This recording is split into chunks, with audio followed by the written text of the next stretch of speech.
Hey, this is a G3 Live show. I'm Michelle. Hey, and I'm Rosa. We're standing in front here at Sal Y Pimentia here at City Center, Houston, Texas, and we're about to get our South American cuisine on today.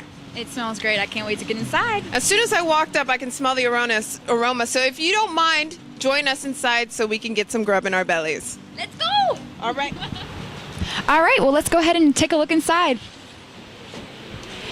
So over here, you actually have the bar. You can come in, get a nice glass of wine, or some of their signature cocktails would be the mojitos or the Sal Y Pimentia martinis.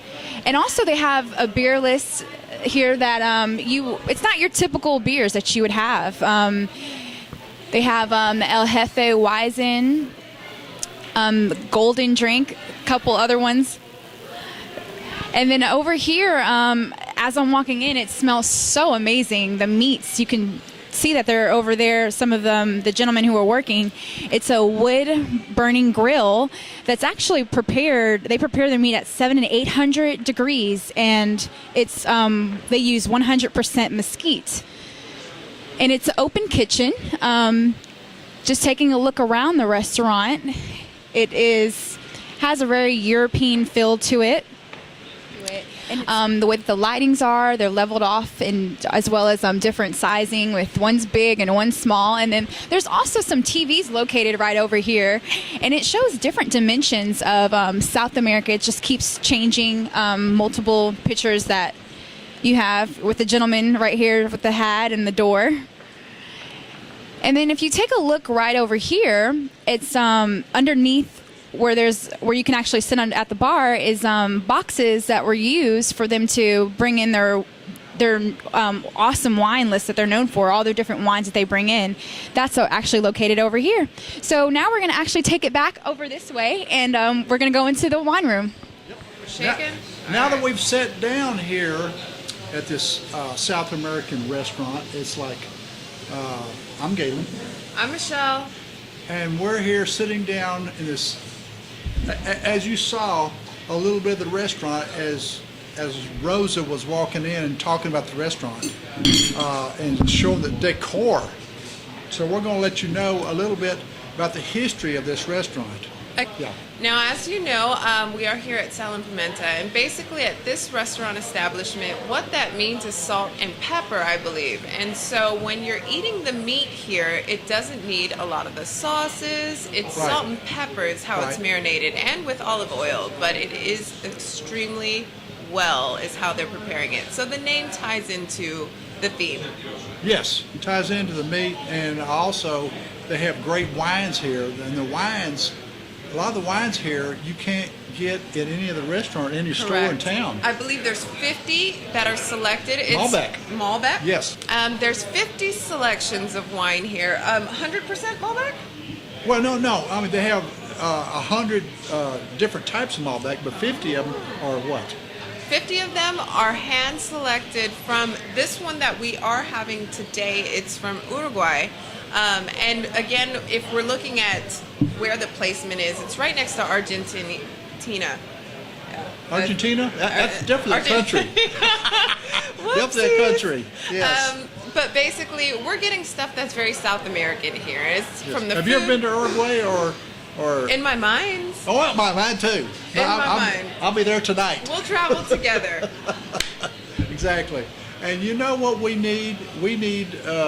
Oh yeah, this restaurant's been this is 2015 now, and this restaurant's been open the year 2014. Correct. Back about in May. About 7 months. something like 7 that, yeah. months, correct. And they've done quite well here. They've got a lot of repeat business here of people that know this restaurant. They come back. They're familiar. Oh yes, and they love this food. They love the atmosphere. Correct. The atmosphere is just unreal here. Correct.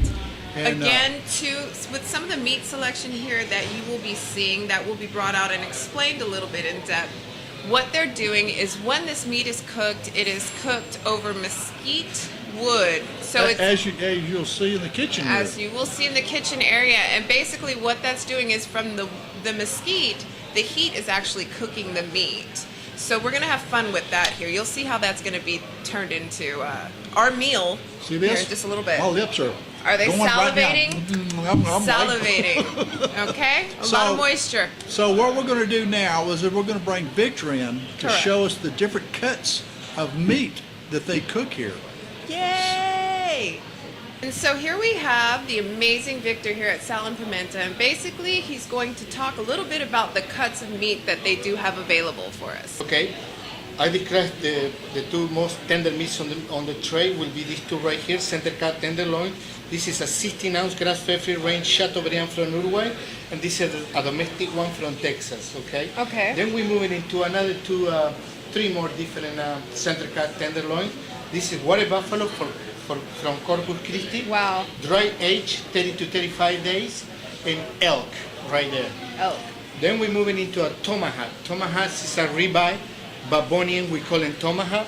This is a 45 days dry age tomahawk. I have a question. Why Yes. is it called that? Do you know? Because of the bone. That's That's a French cut. awesome. Once you leave the rib on the meat, it's called tomahawk. So I can just grab that and just eat it the way it That's is? it. Most Oh, that's football players that come over here, that's what they do. They pick up and they eat it themselves. super They like it. barbaric. Very barbaric. Okay. Then we're moving into three different ribeyes. We have the Akaushi ribeye from Japan. Kobe? Raising here in Texas, someone brought the DNA and raising his cattle that way. You can see the marble in the meat, the bigger fat over there, but it's the one that has less cholesterol. Okay. Then we're moving into a ribeye from Uruguay, grass-fed free range, and a prime ribeye from 44 Ranch, right there. That's a New York strip from Uruguay, grass-fed free range, and a dry-aged New York strip, 40 to 45 days, just like the tomahawk. Wow. And then we're doing short ribs over here. The right there. marbling again on these meats are amazing, and I guess this has all to do with the age as well. Exactly. And Perfect. And the taste of any of these meats, cannot compare it with any other place. Correct. And also pork chop right there. Okay, And that's about it, what we're doing here. Not That's only that, but we beautiful. also do fish, meats, pastas. So you have a big selection. awesome. It all looks amazing. All of it, even uncooked. Thank- Now that we've seen all the lovely meat, let's head our tails into the kitchen and see how this is prepared.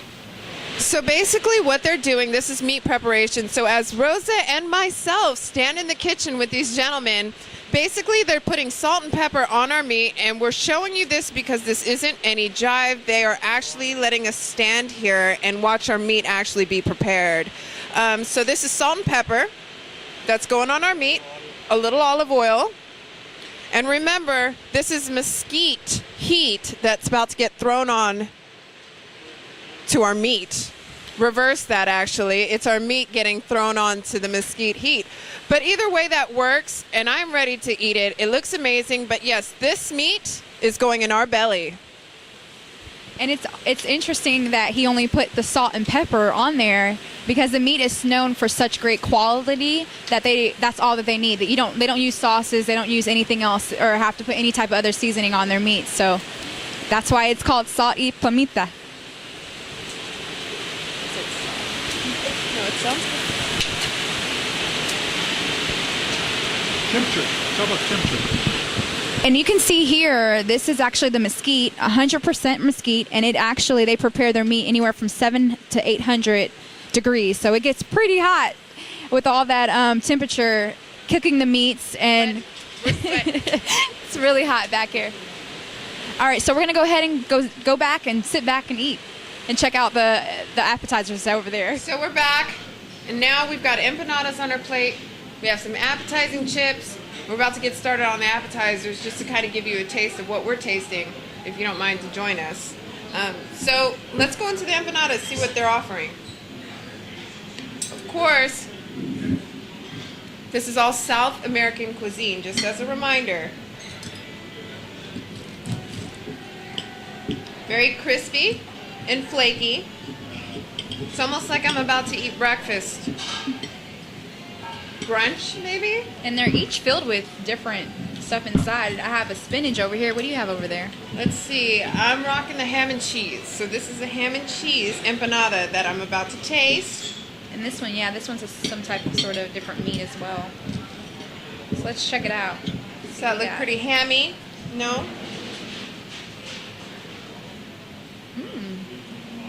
All right, definitely breakfasty. This is something that I can do in the morning time. Again, very flaky, soft. But it's your basic ham and cheese here, so it is good. If you're gonna come here, ham and cheese, empanada, tastes pretty well. To go along with our entrees here and the appetizers that we have on the table, we do have a wine with us. It's a Malbec wine. Now to go along with the appetizers and the entrees that we're about to have on the table, we do have a nice red Malbec wine here available. It's called Perserno. It's from Uruguay, and it's actually one of their exclusive wines that you cannot find anywhere else but this restaurant, and it smells just lovely, and it tastes lovely too, smooth. It is. It's a deeper, drier wine, and it is actually very appetizing. It is going along with the appetizers very well. So I am enjoying this red, mild red wine. And actually, we're gonna go ahead and move on and try this. It's provolone. Provoleta. Thanks, Thank you. Victor. All right, so next, this appetizer that we do have in front of us is carpaccio. And basically what it looks like is a whole bunch of meat cuts that we have spread aside. Now, there's also something else on the table I do want to mention, and this is chimichurri sauce. Now here, they don't use barbecue sauce, A1, all that. This is what they use, which is an olive oil blend with a lot of spices and whatnot. It's going to go on top of your meats. Probably won't use it with this appetizer, but basically it's to bring out or enhance the flavors of the meat that you are about to eat. Thank you very much, baby doll. Cool, and they also just have some greenery over here. It looks like a special type of sauce, and mushrooms as well. Also, it's just extra, you're right, this here. And also, I guess, lemon to put on. And then moving on over here to the left, we have Ceviche. And this is a common, again, South American, this is a common dish that you're going to find in a lot of like Spanish culture and things like that. But the difference here is this is looking like some big fish that they're using for us today. So we are going to taste this. Let's see what this is about. It looks very fresh. White and tender.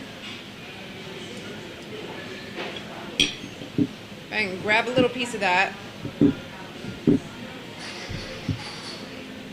Very fresh and lemony. Very fresh and lemony. There is a slight hint of onion that I am tasting to this. Now, somebody who's not too fond of onions, I can dig it. I'll take it, because I do eat onion powder. What do you think? It's good. I taste tastes like fresh lemon juice as well, finished over the top. Very fresh. Perfect. Okay, now that we've got our meat, you saw it on the kitchen grill a while ago that Rosa and Michelle was showing them throwing our meat on the grill. Oh, God, it looks so good on there. Oh, now we get to finally taste it. It does look really good. All right, let's dig in. So you have it looks like you have the elk. That's right, I steak. have the elk right here. And I have Take a look at that. filet mignon. Now this is one thick piece of meat right here. Elk. Now I've never had elk. The reason why I picked this elk is because I've had the filet mignons a lot, and it's like I've got to have some elk. As I'm cutting into the meat, it is just so Oh, tender. yeah. I've never seen a meat just so tender and juicy. And it cuts so easy too. Now the elk tastes like, God, it's got that mesquite taste to it. That's what makes the taste, Wow. doesn't it? You can taste the mesquite. Wow. And this elk really, really tastes good. And we also have another steak that's over here, and it's called the akushi steak. It's actually from Japan. Yes, right here. This is a big piece of meat right here. I'll tell you that. Look at that. Really big. Got mashed potatoes right here and asparagus right here. And they have some special Fixings right there. fixings that you can use with sauces and vegetables. Here, you want to try And I some of have this some elk? sauteed mushrooms over here on my plate. There's some oh elk. yeah, let me cut you a piece of Yeah. my filet mignon. Oh yeah, exactly. Now, you know, having elk at a restaurant, you don't find this too often because how many restaurants have elk? You don't hardly see any. It's always filet mignon or ribeye steak or prime rib or something like that, you know. But God, this is so delicious. You're just going to have to come over here and try the elk to see it for yourself. Okay, before we jump in there at desserts, today I was at a tire store today and I was having to get my tire fixed. And I was talking to this lady in the tire store, and her name was Charisma. I can't remember pronouncing of her name. And she's really nice and all, and she was talking about her son that plays soccer, Angel. He plays in San Antonio, he plays in Humble, he plays everywhere, all over the place. And it's like, she was showing me, a lot of people do this. She was showing me on her phone about the different foods that she cooks, and she puts it on her phone and shows people. It's so neat, and she's lost a lot of weight, and she doesn't really eat these foods because she eats real good now. So she's serving her son every 3 hours. He has to eat because he runs. Angel runs about 5 miles a day when he's running. So this lady has gone a long ways in serving organic food to her son, to eat good and all while he's running. So Angel, you're good. Your mom's doing excellent. Perfecto. So now we're down to dessert right here, right now. And what do you have here now? I actually have the cuatro leches, which is actually interesting because when you go out to eat, you hear tres leches, which is 3. So I guess in order for you to get the 4 leches, you better come here at Sal Y Pimentia. And it looks really, very good and just very moist. Take a try. I'm gonna go ahead and try that out. Looks real good. Very creamy. Very, very good. Now, What do you have over there? I have a, God, I gotta look at this. Passion Dead chocolate. It's a mousse. It's got chocolate on here. Take a look at that. Man, look at all this chocolate all over the place. And it's got orange reduction on there also. And what I was told by a chef, Chef Cheryl, that the orange is heated up to about halfway. The orange juice is just about gone to where it's, what do you call it? Essence is poured over top of here. So, ooh, I can't wait to try this. Look at this, man.